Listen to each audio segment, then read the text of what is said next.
His Excellency, the Honorable Barack Obama, Vice President Jojo Marbinay, former President Fidel Valdez Ramos, President Joseph Ejercito Estrada, Senate President Franklin Drilon, members of the Senate present, Speaker Feliciano Belmonte Jr., and the members of the House present, Chief Justice Maria Lourdes Sereno, and the Justices of the Supreme Court, Secretary Albert Del Rosario, Secretary Paquito Ochoan, members of the Cabinet, Ambassador Joey Quisha, Ambassador Philip Goldberg, Ambassador Susan Rice, Ambassador Michael Froman, Mr.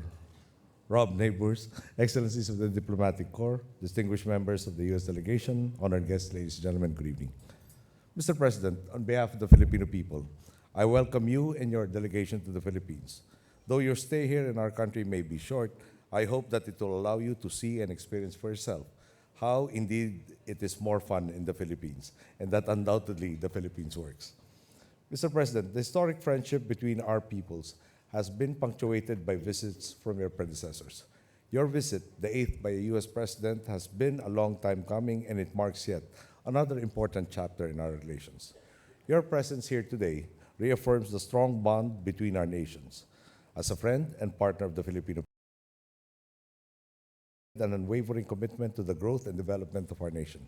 It is only fitting, therefore, that your efforts be recognized with the conferment of the Order of Sikatuna. Since 1953, the highest recognition of diplomatic merit of the Republic of the Philippines has been the Order of Sikatuna.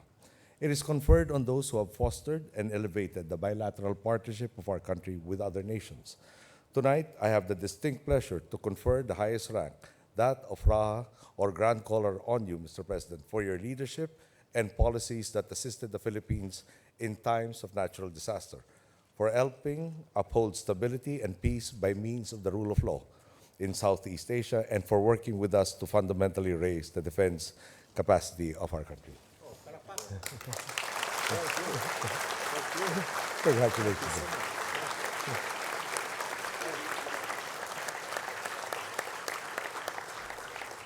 The first of your predecessors to receive this distinction was the Honorable Dwight D. Eisenhower in 1960. Then as now, may this conferment symbolize our nation's esteem for the American people, and may it serve as a reminder of the mutual desire to always be partners based on the highest principles of liberty, democracy, and progress.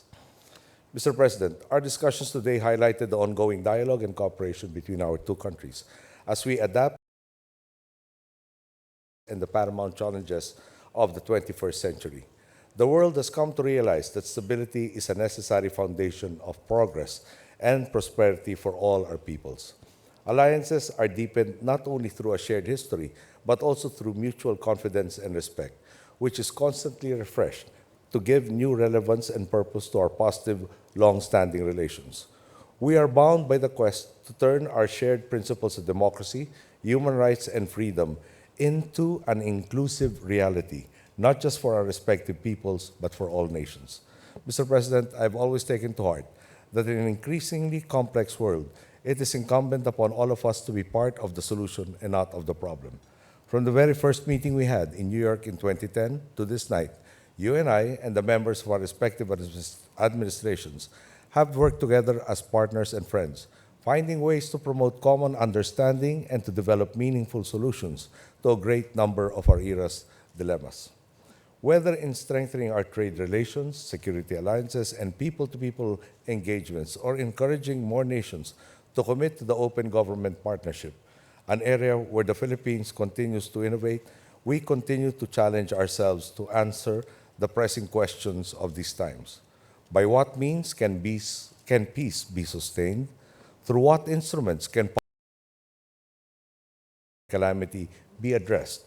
And to whose benefit will our mutual and collective undertakings redound? The answer, of course, lies in the maintenance and deepening of the alliance we share, whether in building a Southeast Asia that champions the rule of law, or in advancing the belief that the most certain way to prosperity is to actively seek a harmonious relationship with all nations.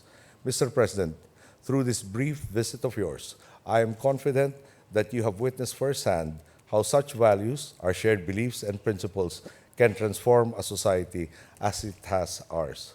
On this note, Mr. President, ladies and gentlemen, please rise as I propose a toast.